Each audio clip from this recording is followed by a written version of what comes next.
America ने Ukraine के बच्चों के अस्पताल में मासूमों पर बर्बर हमले की निंदा की।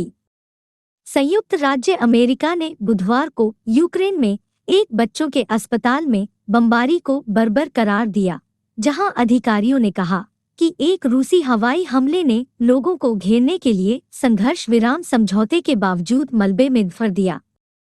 मारियुपोल शहर हमला, जिसके बारे में अधिकारियों ने कहा कि श्रम में घायल महिलाएं और मलबे में बच्चों को छोड़ दिया, 14 दिनों के आक्रमण की नवीनतम गंभीर घटना है, जो 1945 के बाद से एक यूरोपीय राज्य पर सबसे बड़ा हमला है। गोलीबारी रोकने की रूसी प्रतिज्ञा के बावजूद विनाश हुआ, ताकि कम से कम कुछ फंसे हुए नागरिक शहर से बच सकें, जहां सैकड़ों हजारों लोग एक सप्ताह से अधिक समय से पानी या बिजली के बिना आश्रय कर रहे हैं। क्रेमलिन के प्रवक्ता दिमित्री पेस्कोव, राइटर द्वारा टिप्पणी के लिए कहा गया, ने कहा, रूसी सेना नागरिक लक्ष्यों पर गोलीबारी नहीं करती है। रूस अपने घुसपैठ को अपने पड़ोसी को निरस्त्र करने और नेताओं को हटाने के लिए, नवनाजियों को हटाने के लिए एक विशेष अभियान कहता है। यूक्रेन के विदेश मंत्रालय ने वीडियो फुटेज पोस्ट किया, जिसमें कहा गया था कि अस्पताल छेद दिखा रहा है, जहां खिड़कियां 3 मंजिला इमारत में होनी चाहिए थीं। सुलगते हुए मलबे के विशाल ढेर ने घटनास्थल पर धावा बोल दिया।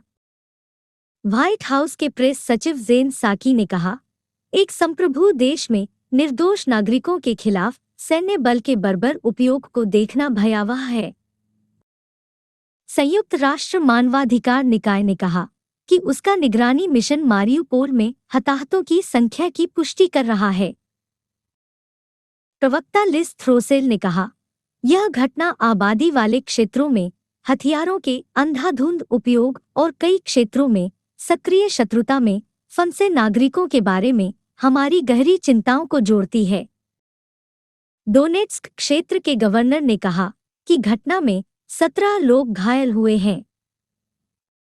नगर परिषद ने कहा कि हवाई हमले से अस्पताल को कई बार नुकसान हुआ है, जिससे भारी विनाश हुआ है। यूक्रेन ने रूस पर दक्षिणी बंदरगाह के आसपास संघर्ष विराम तोड़ने का आरोप लगाया।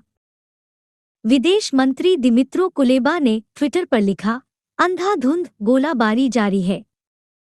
सैटेलाइट इमेज कंपनी मैक्सार ने कहा कि पहले दिन की छवियों ने मारियुपोल में घरों, अपार्टमेंट इमारतों, किराने की दुकानों और शॉपिंग सेंटरों को व्यापक नुकसान दिखाया। रूस ने निकासी की विफलता के लिए यूक्रेन को दोषी ठहराया। यूक्रेन से कुल 20 लाख से अधिक शरणार्थियों में से संयुक्त राष्ट्र बाल कोष यूनिसेफ ने बुधवार को कहा कि आक्रमण शुरू होने के बाद से 10 लाख से अधिक बच्चे देश छोड़कर भाग गए हैं। इसमें कहा गया है कि कम से कम 37 मारे गए और 50 घायल हुए।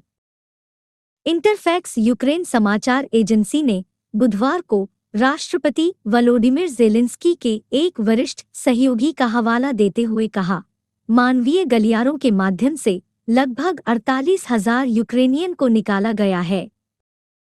स्थानीय अधिकारियों ने कहा कि कुछ लोग कुछ स्थानों से चले गए थे। रूसी सेना कीव के पास एक शहर बुका से नागरिकों को निकालने से बसों को रोक रही थी। रेड क्रॉस की अंतर्राष्ट्रीय समिति ICRC ने कहा कि पूरे यूक्रेन में घरों को मलबे में बदल दिया गया है। सैकड़ों हजारों लोगों के पास न भोजन है, न पानी है, न गर्मी है, न बिजली है और न ही कोई चिकित्सा सुविधा है। हजारों की संख्या में पड़ोसी देशों में बाढ़ जारी है। रूसी बमबारी से आश्रय के लिए तहखाने में छिपने के बाद इरिना मिहालेंका ने ओडेसा के काला सागर बंदरगाह के उत्तर पूर्व में अपना घर छोड़ दिया, उसने रोमानिया के इसाकिया में रॉयटर्स को बताया। जब हम चल रहे थे, एक पुल उड़ा दिया गया था और जब हम मलबे को पार कर गए, क्योंकि कोई दूसरा रास्ता नहीं था, वहां रूसी लोगों, सैनिकों की लाशें पड़ी थीं, उसने कहा। रूस का आर्थिक अलगाव बुधवार को मॉस्को पर दबाव और तेज हो गया। 24 फरवरी को आक्रमण शुरू होने के बाद से रूस पश्चिमी प्रतिबंधों और विदेशी फर्मों की वापसी से प्रभावित हुआ है। नेस्ले, सिगरेट निर्माता फिलिप मॉरिस और सोनी बुधवार को देश से पीछे हटने वाली बहुराष्ट्रीय कंपनियों की सूची में शामिल हो गए। बिडेन प्रशासन के एक वरिष्ठ अधिकारी ने बुधवार को कहा कि संयुक्त राज्य अमेरिका परमाणु ऊर्जा आपूर्तिकर्ता रोसाटोम पर प्रतिबंधों का वजन कर रहा है। विश्व बैंक के मुख्य अर्थशास्त्री ने कहा कि मॉस्को अपने कर्ज में चूक के करीब पहुंच रहा है।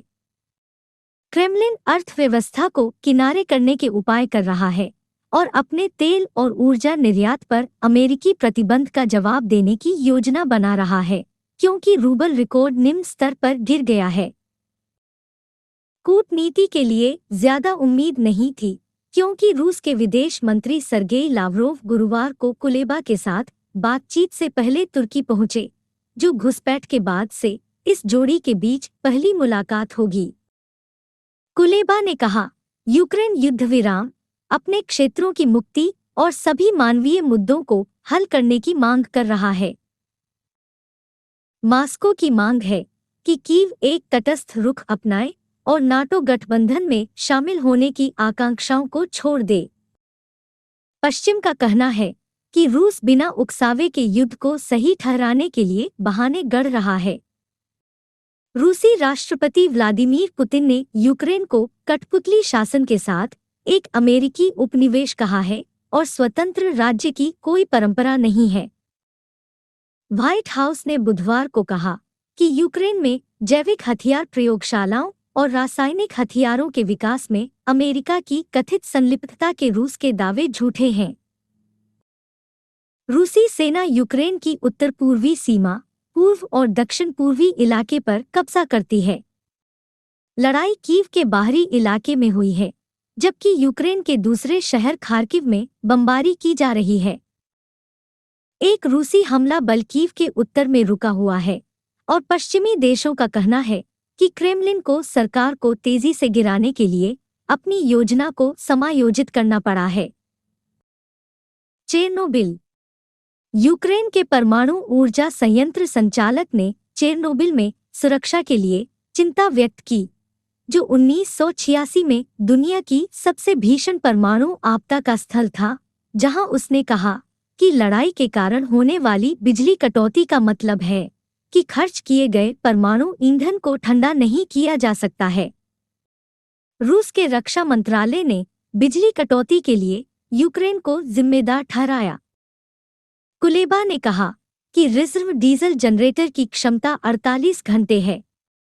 उसके बाद खर्च किए गए परमाणु ईंधन के लिए भंडारण सुविधा की शीतलन प्रणाली बंद हो जाएगी, जिससे विकिरण का रिसाव आसान हो जाएगा, उन्होंने कहा।